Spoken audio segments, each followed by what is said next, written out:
the one thing that I'm thinking about Standing Rock and watching and paying attention to, the video and what's going on there is like, it reminds me that everything that's going on about the elections is sort of being played out in Standing Rock, in a real life way. All the things that we've talked about in the election campaign about how, only struggle, voting with your feet, mobilizing, that it doesn't matter who's in the White House, all these things play out.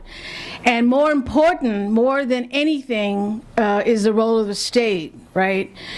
And that it doesn't matter who's administrating the state, whether it's a Trump or an Obama or a Clinton, what's going to play out there as Standing Rock has everything to do with the capitalist institution, and especially one of the most powerful capitalist corporations, which is, of course, the oil companies.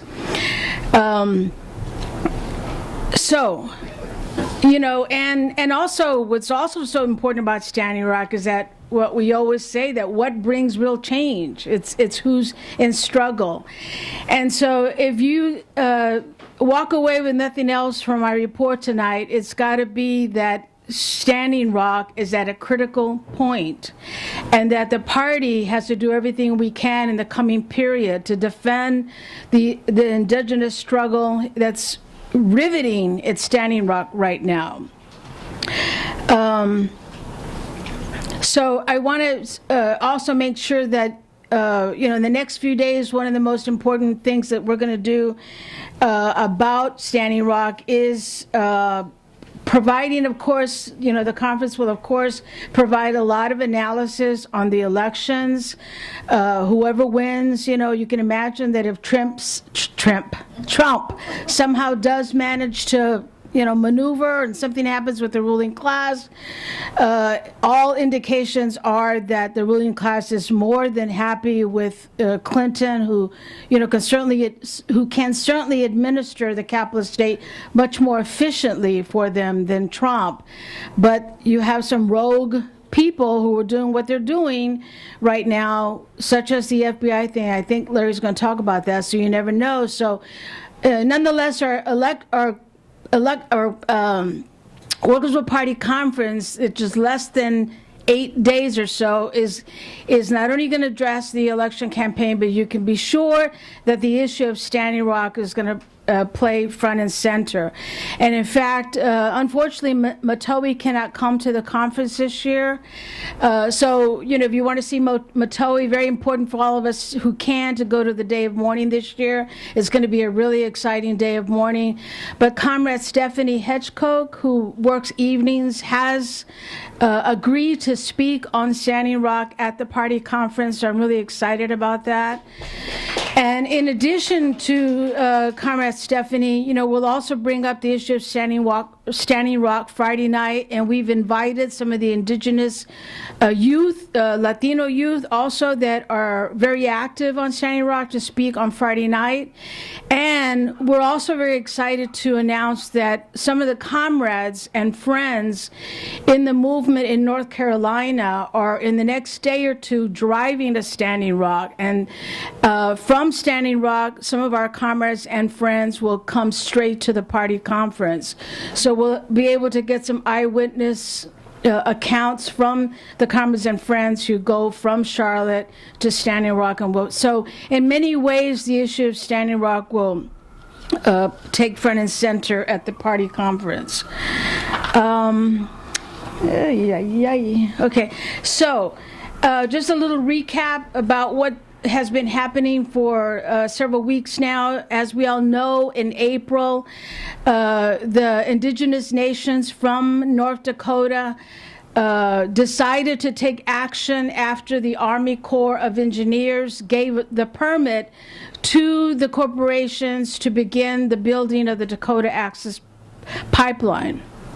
And this is a $3.8 billion oil pipeline, money that could be used, in many other places.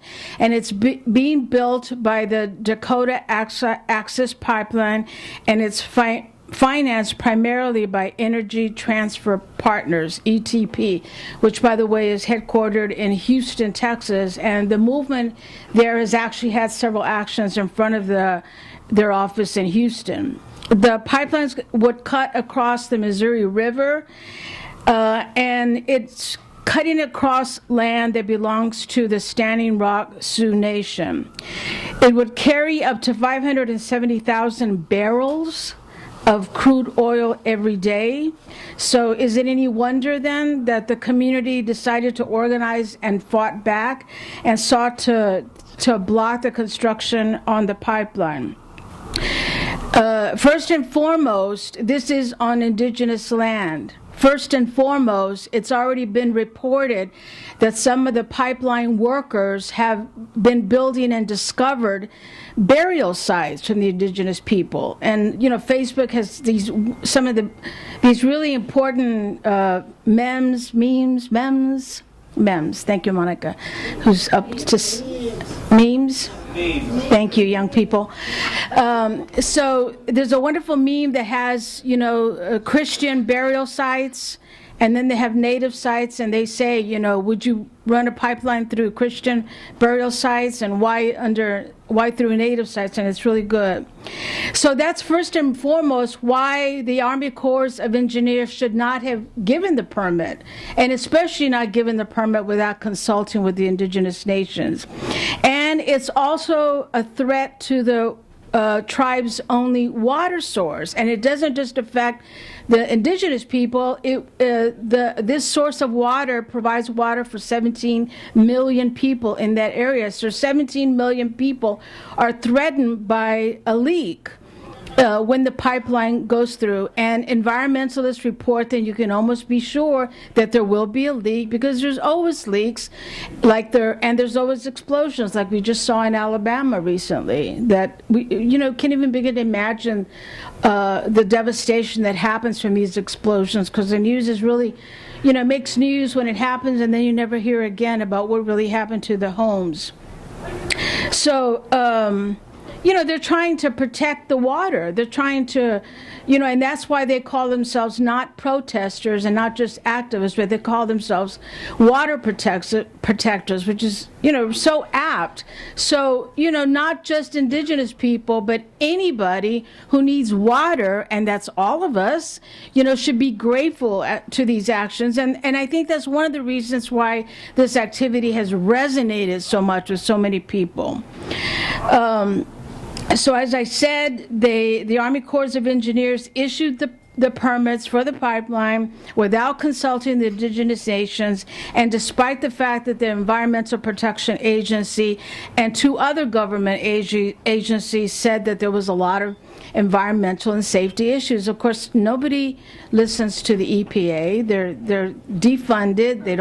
The government, you know, even if it's not Trump that wants to shut the EPA altogether, every single capitalist government under both Democratic and Republican administrations has taken the teeth out of the EPA anyway. You know, not enough staff, not enough, I mean, it doesn't mean anything what they say or do, and that sort of thing.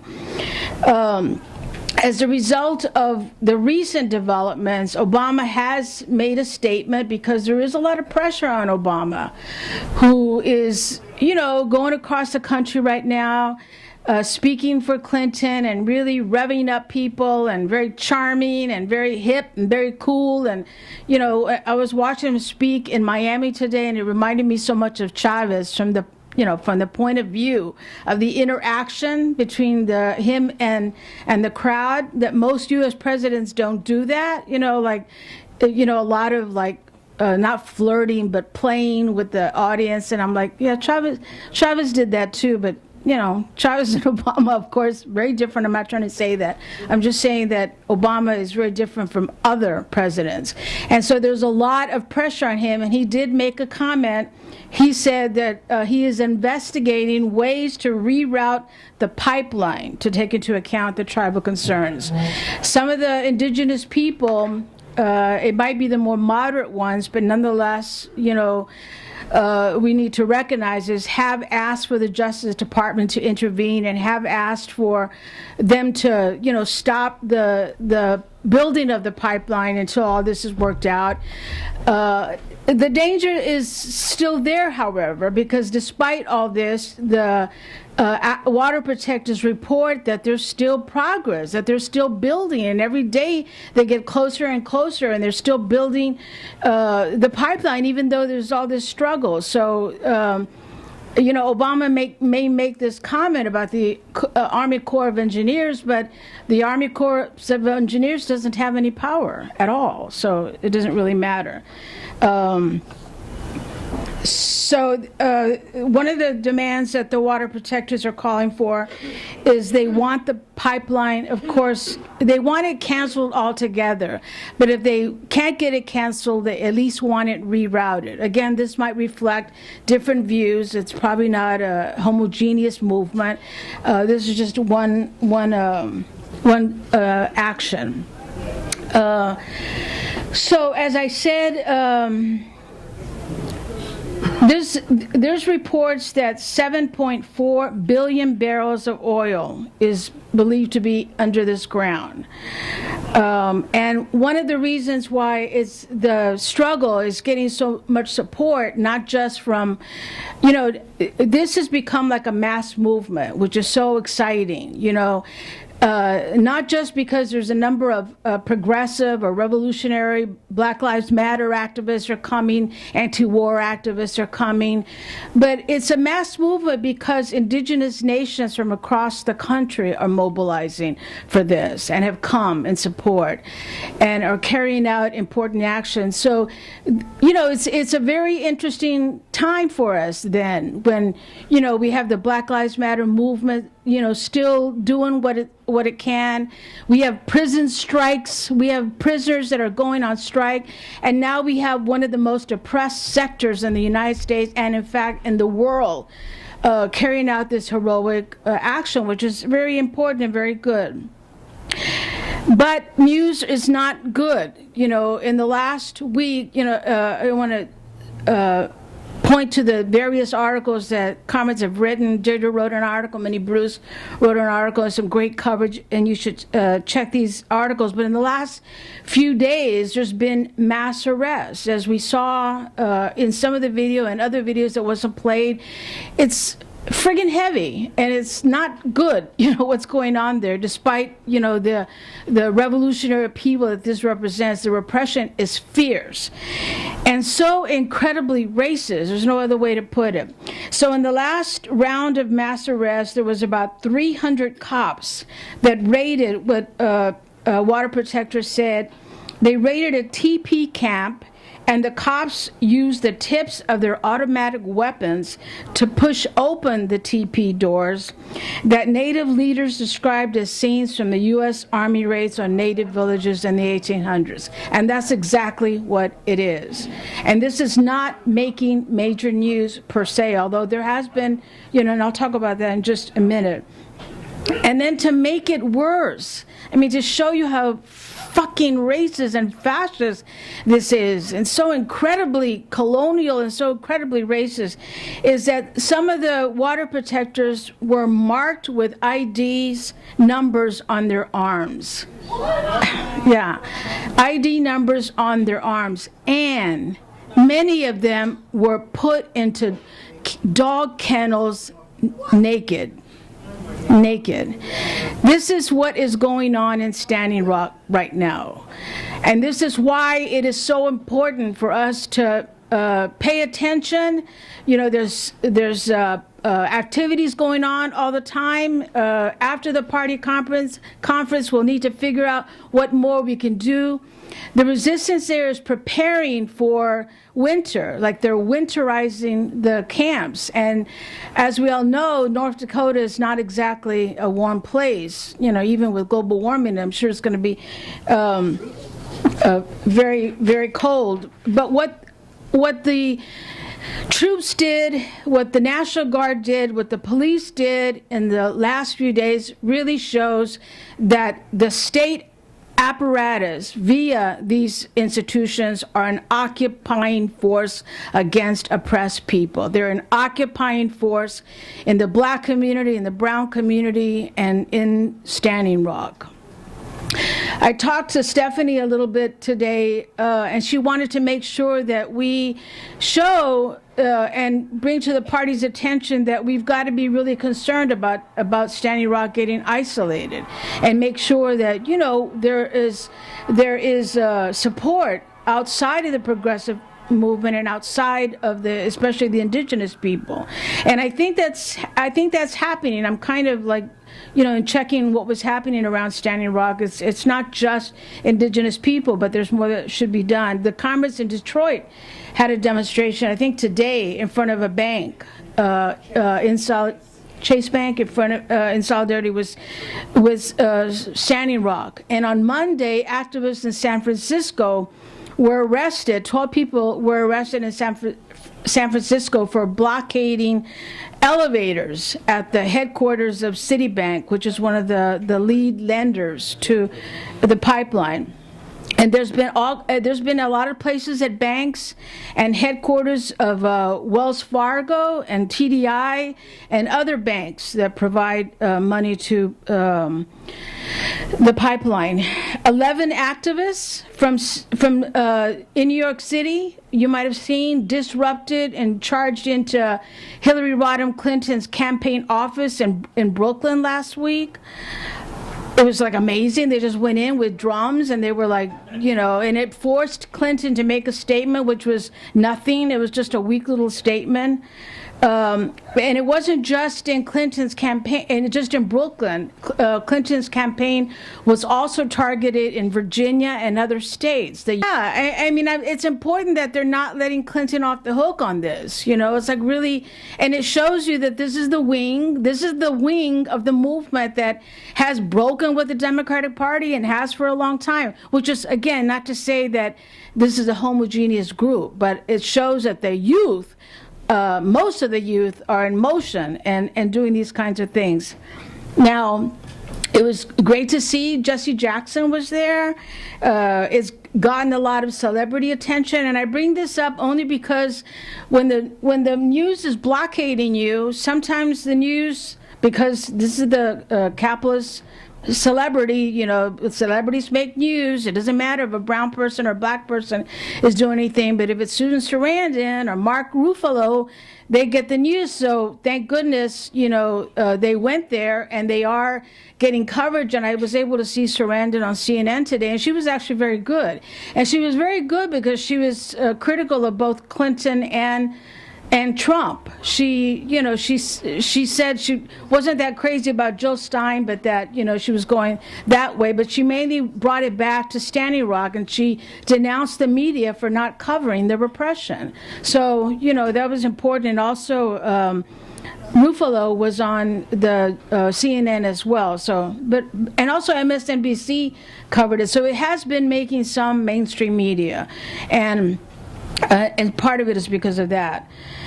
But the water protectors are saying that they feel that the building of the pipeline is still continuing, and they feel that they have only a few days to stop the installation of the pipe. And so we got to investigate that. We'll hear more, and especially after the comrades go to Standing Rock. Comrade Lone is one of those that it's going, so I'm very excited about that. And so they need reinforcements. There is efforts here in New York City to gather blankets and other gear, and we'll get that information out. Legal defense is needed. There's some National Lawyers Guild people there that are being active, but they need more help. All right, so I think I'm going to end with this. Also, some other acts of resistance and solidarity is that apparently in dozens of cities throughout the country, including Cleveland, Seattle, Oakland, they've passed local resolutions in support of the water protector. So, it definitely has a buzz, and I think, the water protectors are trying to prevent another Flint, Michigan, right? This is what they're trying to do, and I think this crosses, to mainstream, moderate people that, as the water protectors say, water is life, and that's not just a slogan. This is real. And so, I think this is one of the reasons why there's so many support. Okay, so I think I'm going to end with this. I want to just end about the importance of breaking out into more solidarity. I think that one of the things that I've read is that how wonderful it would be, for example, if we could force the unions. There has been some union support, right? But here you have youth, both black and brown, of many nationalities, clearly breaking from the system, clearly have made the political decision based on their experiences, based on life, based on student debt, no jobs, and so forth and so on, have broken from the two capitalist parties. And how wonderful it would be if this movement could have more of an impact on the union movement. Because when you read about some of the union members that are building the pipeline, who look at it in a very narrow economics view. Well, building the pipeline provides jobs. Well, it doesn't provide jobs like they claim. They're low-paid jobs. They're temporary jobs. Most of the jobs are being replaced by technological advances. And the unions should get with the program, should understand that building the pipeline may provide, a job for the coming period. But if you don't have water to drink, at what expense is that job? And so we've got to work very hard, to influence everyone to raise class consciousness, including elements in the union movement. And these workers should be understand that first and foremost is to defend the struggle of the oppressed. And this struggle should be their struggle. Just like the struggle of Black Lives Matter, the struggle for immigrant rights should be the union member struggle as well. It's just one of the things that, we need to work on. But I'm going to end with this, and I really look forward to the party conference where we're going to highlight, every single struggle. But of course, Standing Rock, when the most oppressed are rising in revolutionary upheaval, it's a good day, no matter who wins the election. Of course, if Trump wins, it'll be a very interesting conference, to say the least. So on to the Workers' Party conference, and upheaval, revolutionary fervor, and solidarity with indigenous people. Water is life.